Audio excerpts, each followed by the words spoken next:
Hi there, welcome Go everybody. Thank you oh, sorry, Mel, what was it?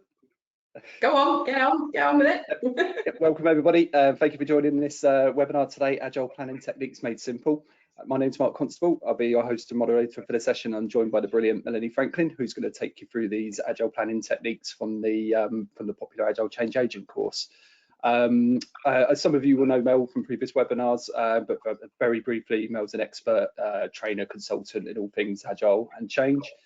And we're trying a 30-minute format today, so I'm going to whiz through this introduction as quick as I can. So Mel's got as much time to cover her content. So usual housekeeping, recording is, the session is being recorded and we'll share that with everyone by an email soon after the session. You can submit questions at any point during the session. I'll keep a close eye on those and we'll try and address as many as we can in the time that we have. And feedback is also important to us, particularly on the format as well. And there'll be a survey pop up at the end of the session, which will just ask for your preference, really. So if you could complete that, that'd be fantastic. So that's it for me, Mel, all yours. Thank you very much. Yeah, tell us if you like the 30 minutes, basically. So I'm going to get on. There's two agenda items. I want to talk about the roadmap as the core sort of planning tool and decomposition as the key technique, really simply. So let's look at what an agile plan looks like. It's chunk by chunk. We call them iterations or increments or tranches or stages. You call them what you like. But ultimately what we're looking at is we're thinking, well, okay, what I've got is I've got an end goal, if you like. I've got something that I need to sort out. And then what I need to do is I need to deliver that in something meaningful as soon as I possibly can. So what we have is we have the outcomes, and then you can divide up each of those iterations, whether they are a few weeks or a few months. We're not talking here about sprints, by the way. A sprint is often somewhere between 2 to 4 weeks, and it's delivering a specific thing, and then we'll go on and do the next one and then the next one. An iteration is a bit more about putting several sprints together, if you like, because it might be at the end of, I don't know, 6, 8, 10, 12 weeks, probably no more than about 14 weeks, because thinking about the brain and how it works, the further out we go, the more fuzzy it becomes, the less urgent it becomes, and that's a very dangerous thing. So what we want is to say maybe 12, 14 weeks, we will deliver an outcome, a capability. We will have shifted the ability of the organization in what it does. It might be that we've launched a new product range, or we've put everybody within a particular area onto a new system. But we have done something that didn't exist before. Could also be the flip side, you know, we could actually say we're no longer able to do something. We might say we will exit out of certain services, and within 12 weeks we would have closed that service down for those customers. So the thing is, you're thinking, well, what does the organization do at the end of that iteration or that increment? What's the shift that we've achieved? That's what we mean by outcome or capability. And in order to get there, as with any planning, I mean, yes, we want to do incremental and iterative and chunk it up, but we as human beings tend to move through start, middle and end. So you have to get started with a bit of brainstorming and prioritizing. Then you've got to do the hard work, actually make the progress, but then realizing benefits means you are deploying it into operational use. You are actually handing it over to people to make it happen. Where does this roadmap come from? Well, the roadmap is thinking about all the time. Do you know what? We need to change where we were before. If we were using our old sort of waterfall planning, then what tends to happen is I will tell you, oh, I'll give you this thing, then this thing, then this thing, then this thing. Well, actually, no. I can tell you about this deliverable, this thing that will exist. But actually, if I'm going to be agile, I can't lay out everything end to end because I'm not doing all the detailed planning up front. That's the opposite of agile. There's no flexibility. There's no openness. There's no willingness to pivot to different things if after the first wave of work, we realize we need a different course. So what I end up saying is if I talk about deliverables, the things I will give you, then I can say, well, I'll definitely give you that. And then depending on your feedback, I'm not sure what I'll give you after that. that's not good agile planning, because that just frightens our stakeholders, because it makes them think you don't know what you're doing. That's not really a plan. All you've planned is the next couple of months, but you don't know the rest of it. And yet you want me to budget for the whole year. So that's bad agile. Along the bottom here, we have good agile. And this comes back to what I was saying about capabilities, because that, whatever the end goal, what's the ultimate shift that we are making? So I'm currently working with an organization that's building an entire B2B operation. Now, they currently service business to customer and business to business, but they are launching a whole set of products that is just business to business. So they're very clear with their end goal about what it is they're targeting and why they're targeting it, strategically what it will do for them. They know that their business customers want a certain set of services, but then the customers say that, but there's no real evidence. They've been working a lot with focus groups, but what they realize is we'll build this capability. Our customers working in partnership with us will be able to do these things from now on. And the roadmap we've laid out is that we think that that capability is the most important one. Then there'll be this one, then this one, then this one. What they'll be able to do, you can look into the future and sort of say, well, actually, it's not specific deliverables, because we don't know what will work and what won't work, but we know what you'll be able to do. But how we'll get there and what exactly we'll give you, we'll work that out as we get closer to each of those outcomes or capabilities. But you are laying out a roadmap of intention about the shift in what they are able to do. You're managing expectations when you're looking at the roadmap effectively.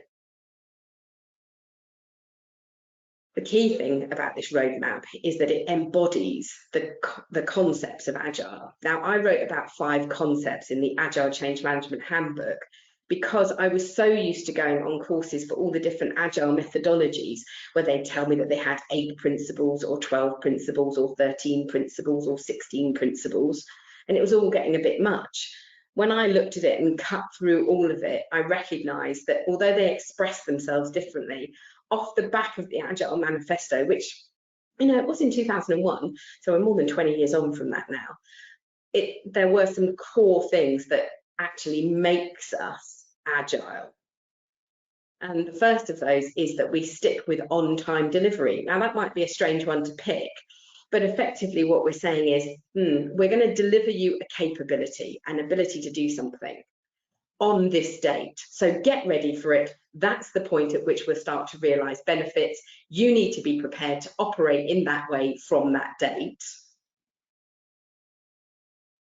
But exactly what all the deliverables are in there, exactly how that will work, well, we'll get to that. We'll plan that as we go. But we will, so we retain flexibility over exactly what we deliver, but we keep the constraint of no, we will deliver on time, because that becomes the basis around which we prioritize. Because we're saying, well, look, I've only got 10 days left. There are 3 things I could do. I will do the most valuable one. And that's where we get into business need, that we're constantly prioritizing in agile planning against, well, what will make the most difference? What will be the most useful? What will solve the most problems? So business need is critical, rather than in other planning techniques, a more waterfall approach. The planning is driven by a logical sequence of events. So I'll do this at the start, then this, and all that flows into that, and then I'll do that, and then I'll get to the end. So there's that logical sequence, which actually can deliver quite a lot of economies of scale. It's like a hot knife through butter. It's brilliant. But we make the business wait until we've done every single one of those activities before we deliver something. Here, we turn it on its head and say, we need to work out what the most important things for you are, and then we have to make sure those are our outcomes and they're in the right order, and then we'll work out how to deliver it. So what we've got is an iterative approach, and we build up over time. As I said, I'm currently doing this major rollout of a whole new business-to-business service, and I'm constantly thankful that it's iterative, And it is an evolving solution. I deliver the first part and everybody goes, yeah, but that works, but we don't want that bit anymore because our thinking's moved on. And not only do I get to realize what I should build more of in the next iteration and what I should stop concentrating on, but also the earlier I deliver these outcomes at the end of each iteration, the more concrete the senior leaders have for going, now we see what you mean. Yeah, we want more of that. Oh, we don't want that at all. And no, that's what we want to give our customers.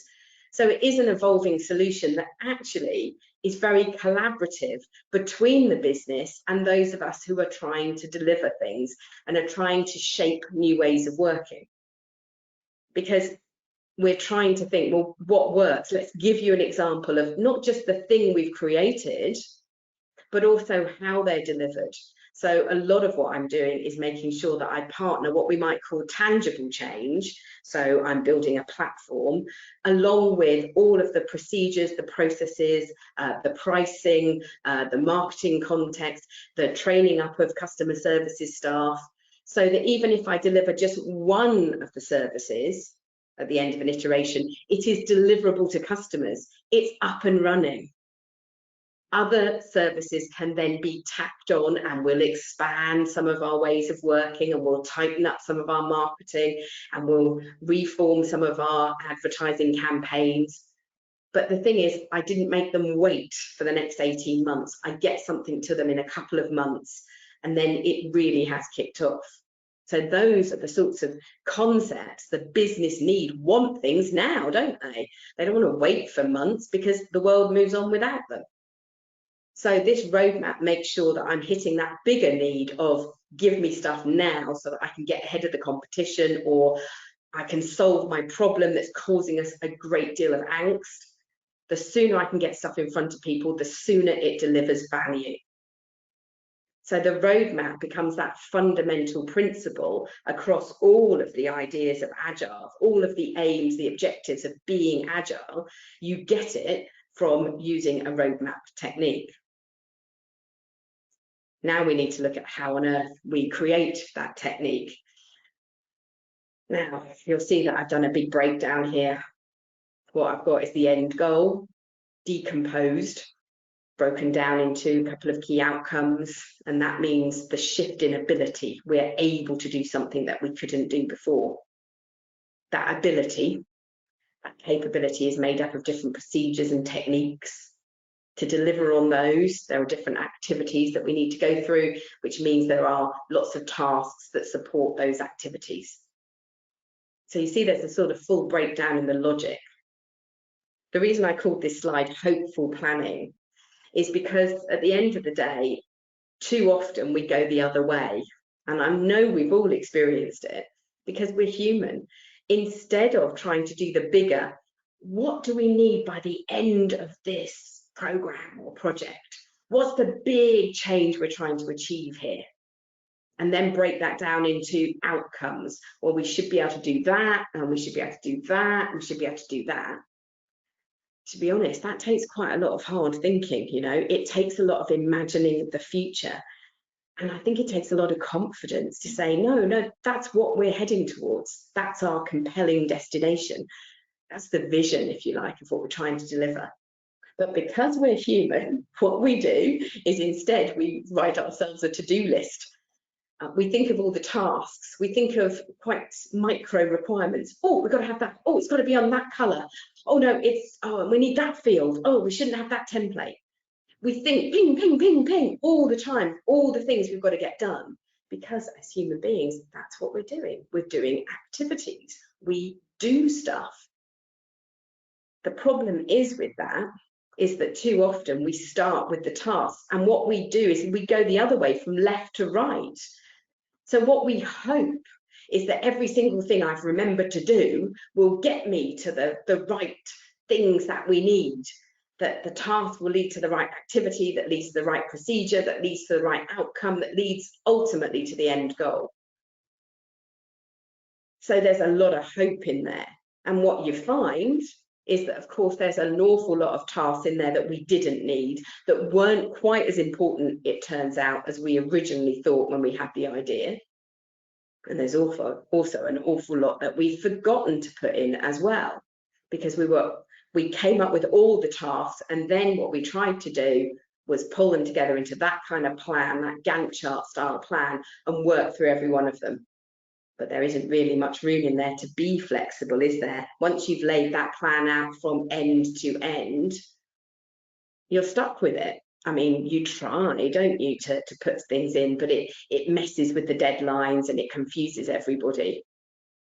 So instead, you feel this tremendous pressure to ask everybody for everything up front, trying to believe that as long as we've had lots of quality conversations and we have a brilliant requirements gathering process, that we can't possibly have missed anything out, and therefore we're absolutely going to get this right. Even if that is the case, there will still be an awful lot of things in there that we don't actually need. And the world's moved on. As we deliver things, new things would have come up, and we've got no way of accommodating them. So that's the first disadvantage of this more hopeful approach. I think the other thing for me is that it's a volume thing. I mean, I was global head of project and program management for a number of years, where we worked on this kind of left to right, not right to left approach. And I look at how we were doing things, and we would be several months in the planning up front, probably because one of the things that took the most time was that there were so many micro activities and tasks and specific requirements that we were always ploughing through. We had this massive volume to get through, to prioritize, to put in the right order and work out the interdependencies between. Whereas, let's look at the other side. Let's do it the other way for a minute. The smart planning. The smart planning, I start with that end goal and the constituent parts of that end goal, the big outcomes. And then I say, right, okay, let's put these outcomes into the iterations. And then on the left, we can put whatever tasks we need for that outcome into that iteration. So I'm dealing with a much smaller group of elements. It's much clearer picture when you're dealing with a much smaller group of elements. You can cut through all the noise and you can go, well, okay, those are the outcomes. Right, everybody clear on that? Will you sign off on that? Does that make sense to you? It's incredibly difficult to do a sense check on that kind of Gantt chart, because what you're asked to do is sort of say, well, have you forgotten any kind of activity or task? But when I show that to my sponsor doesn't know all the details of all the tasks we need to go through.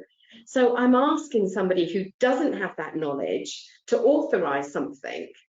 So they might, because I've put a micro level plan in front of them, they might pick it apart a bit and ask very low level questions about pieces of work they'll never do and probably will never see. So I'm inviting the sponsor to drop down into a level of sort of micromanagement. I must be mad. Whereas when I do this smart planning, I'm inviting the sponsor to stay at the right level for them, which is at the higher level, the core outcomes, the core capabilities, that shift that they want to see in their organization, that they can much more clearly map their strategic objectives, the achievement of those objectives met by one or more outcomes. So we're keeping them at that higher level. We're having a more appropriate conversation because they are more strategic, they are bigger picture, and they're thinking, well, if we get this outcome, then that will really deliver us return on investment or cost savings, or will be a more sustainable or a more innovative organization, whatever the transformation is. I've had so much feedback from people who've been on the Agile Change Agent course that this is the thing that makes such a difference with their sponsor relationships, because they're much more able to outline the outcomes. And if I just go back for a moment to this one here, if you think about it, again, the idea that if we start talking about deliverables, I'm going to build you this, I'm going to create this, then again, we're into the sponsor sort of critiquing whether or not, you know, is that the thing I want or not? And they don't always know, particularly in more digital transformations. They simply don't know because that's not their area of expertise. Whereas when I drop down into this one, I am talking about this is what your organization is able to do. Don't worry about how it does it. Let's focus on what it's able to do. And it's going to be able to do this, then this, then this, then this. And they're going, yeah, that's exactly what our customers are saying, or that's exactly what our market needs, or this is exactly what our regulators are expecting from us. So what we're doing is we're keeping the sponsors at the right level, whilst at the same time, I always think of this as, you know, fighting my way through all the tasks and activities. And it's, you know, when you've got hundreds of Post-it notes, you're trying to work out what comes first, what comes next. The likelihood of me getting it right, even though I'm a genius planner, but the likelihood of me getting it right is very low. Whereas here, I've got a logical flow. I know I need to create those outcomes. So I know about the abilities, the shifting capability. So I can then think, okay, well, what are the things I need to do? Maybe it's techniques, procedures, and what activities will I deliver, and therefore what tasks? It's a much clearer route for me as much as anything. And I'm just going to give you a very quick example because we're on this webinar. So of course, I'm going to use the webinar as an example. I know it's a tiny thing, but the secret to agile planning is being able to decompose any piece of work, anything, by asking yourself, no, I'm not going to focus on the work, but what's the result of the work? Because as soon as you ask yourself, what's the result of the work, you get the end goal. So here, Mark wants a webinar on agile planning, right? Okay, well, what's the result of that then? Because the end goal isn't the webinar, it's the result that you have. What's the shift I create for you? You understand the agile planning approach, you understand roadmap and decomposition, that breakdown, and you can use it. Because if you follow this example, you'll be able to use it. That's the end goal. What are the sort of things I want to get out of it? I want to get the roadmap and I want to cover decomposition. I've only got 28 minutes.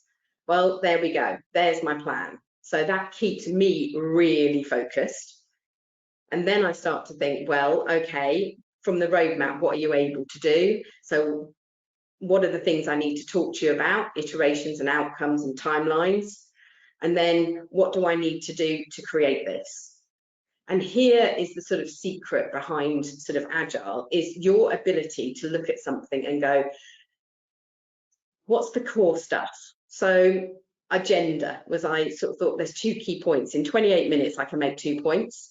And then I wrote a script. Believe it or not, I have actually rehearsed this. I've worked it all out. The key points I want to share with you, that will make the difference. And that is what I put in the plan to begin with. So if you think about it, I think about all the tasks to write the agenda, the script, the purpose, the visuals, and and I put them into the first iteration. And then when I've done that, I'll do on roadmap, I'll do the same for decomposition. So I thought about the core points I need to make about roadmap with this caveat, which is what Agile is all about. If I get interrupted, if something disastrous happens and I don't get to create lovely slides, I've still got a script. Mark could still have held the event. It would have been a podcast, but he still could have held it. Maybe I do get the script finished, and as part of that, by the way, I'm thinking all the time of the purpose of why we're doing it and what you need from me to do this. And I think then, oh, I'll do the visuals. That'll be my next delivery. And then at least, if even I haven't done a full slide deck, I might have one visual I could share and talk you through to bring it to life a little bit. So this iterative approach means that I think, well, what's the absolute essential item? But if I didn't have any other time, well, as long as you write a script, Mel, you could give a podcast version. So surely that should be in the first iteration. That's the first bit you should do. If you get a chance, do some visuals. That would be really sensible. If you've got loads of time, you can pull together the whole slide deck. So that's the other thing that you're thinking about. When I said deliver on time, it's almost like you've got a clock ticking in your head the whole time. What is it that I need to deliver first? Because if there was a disaster and I got stopped, I've still delivered value. I've still made a difference. I've still enabled Mark to deliver an event and tick that off his to-do list. So I'm thinking about my customer all the time. And what his business need is he needs to deliver an event around agile change because hundreds of you signed up for it. So I need to focus in on delivering that. By the way, I feel a bit inauthentic because I can honestly say this is the complete opposite of what my builders have done to me over the last 4 weeks. And I've just kicked that. I've just said, deliver on time. I've brought them back to this agile approach and went, no, you're going off site tomorrow night. There'll be no coming back. If you haven't finished the painting because you're whittering on about the plaster isn't dry because you started late, that's your problem. You won't get paid for the painting, go home. So there is something here around being willing to stick to those deadlines. So maybe I am a bit authentic because I'm absolutely going to do that today. They're off site and boy, have they had a tantrum about it. But it is about, at least I will have got 80% of my build done, and it's workable and I can get into that part of my house next week and start using it because I've got loads of people coming and I need to host a workshop at my house, so I need that done. So again, it's all about compromise. You sometimes have to live without every single little tiny task you like. Would I like the walls painted? Of course I would. Can I live without it? Yes, I can, because I can still get people around a table and doing their work. So that is where the roadmap really starts to add value. And therefore, if I've inspired you, this is something that is a brilliant technique for anything, from dealing with builders who can't build, to sponsors who want to micromanage, to I don't really know what we're doing on this change, but I know a little bit and I want to start on it. So at least you know the first iteration. Whatever those things are, come on the Agile Change Agent course, because I promise you, you'll spend 2 days learning loads of useful techniques so you will be able to do stuff. Because actually I constructed the course on the roadmap basis of delivering business value. So if you turn up for the first morning, you learn a load of techniques. The first afternoon, you learn more techniques. The next morning, you learn more techniques. The next afternoon, you take the exam and you get a qualification. So I've worked it out on that basis. And on that one, Mark, how do I do? 28 minutes past. Woo! Any questions? Spot on. Seems the rehearsal paid off. Thank you. Yeah, we got, I can just do one question actually, but it's a good one. So yeah, question from Melanie. Do you think change managers can effectively work in sprints alongside developers, or does this make for a reactive manager? No, not at all. I think what we deliver is we are chivvying along all the time the business to create new ways of working. And so whilst we've got bits of physical delivery going on around us, a part of the system is being populated with data, we can still be running all the workshops and helping the business to work out, yeah, but how are you actually going to use that system? And what reports are you going to run? And what are you going to stop from what you do now? Because you won't need that anymore. We can do all of that alongside. So I do think within an iteration, we've got both tangible creation of stuff going on and how we do it. I absolutely think the two go together, and it's brilliant when it does, because then the business feel like they're really motoring with making progress. And at the same time, they know that there is stuff that's going to be drip fed into them. It gives them a huge amount of confidence. I love it. Thanks, Val. And just one other question that's just come in from Debbie. Is this course giving different insights to the change management practitioner course? Absolutely. The change management practitioner course, which I'm delivering at the moment, actually, and I'm going back to in 1 minute, is all about the theories and models of change, which is great because it gives you the foundational knowledge, but it is theoretical. This course is all about techniques, what you are able to do. So I teach you how to do things, whereas the practitioner course is much more about what you should be doing. Because I think these days we need to know how to do stuff, and we then need to go back and do it in our offices because we're all pressed for time and we need to make a difference. Great, thanks, Val. I think we better wrap up there. Our half an hour is up, and pressed for time. And I'm going to go and deliver the change management practitioner course before I deliver the Agile Change Agent in the 6th and 7th of June. See you there, guys. Take care. Yeah, thanks, Val. Thanks, everybody. And don't forget, if you like the format, the 30-minute Fast and Furious format, do let me know. And I think as soon as the webinar closes, you should see a quick survey pop up. So, and look out for the follow-up email as well once we've got the webinar recorded online. So thanks again, everyone, for joining. Thanks again, Mel, as ever, and see you again soon.